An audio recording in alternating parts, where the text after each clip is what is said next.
Egurketari pobre batek gogor egiten zuen lan, bere familia eguneroko irabazien menpe zegoen.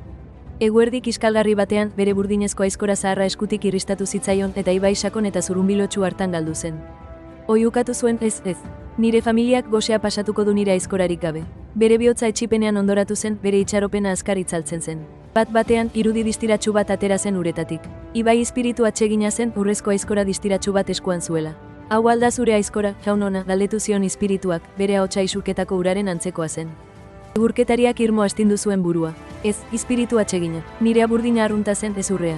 Espiritua desagertu eta berriro agertu zen, oraingoan zilarrezko aizkora distiratsu bat zuela. Agian hau da zurea. Egurketariak, gose eta etxita egonarren zintzotasunez erantzun zuen, ez, hori ere ez da nirea. Bere sabelak burrunba egin zuen, baina bere zintzotasunak sendo jarraitu zuen. Hirugarren aldiz, espiritua agertu zen, oraingoan egurketariaren burdinezko aizkora zahar eta gastatuarekin. Hau alda, egurketariaren aurpegia berehala argitu zen. Bai, hori da nire aizkora, hain zuzen. Hain zen arindua, non pozarekin ia negar egin zuen. Bai, espirituak irribarre epel bat egin zuen. Zure zintzotasunagatik, saritzen zaitut. Espirituak bere burdinezko aizkora ez ezik, urrezko eta zilarrezko aizkorak ere eman zizkion. Egurketaria etxera itzuli zen, bere bihotza esker honez eta ustekabeko aberastasunez beteta.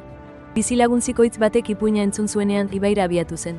Bere aizkora bota zuen eta ozenki negarrezari zenaren itxurak egin zituen antzeko saria lortzeko asmoz. Espiritua agertu zen urrezko aizkora bat eskainiz. Gizon zikoitzak berehala esan zuen, bai, hori nirea da. Hori guztia nirea da. Baina espiritua berehala desagertu zen gizon zikoitza aizkorarik gabe utziz.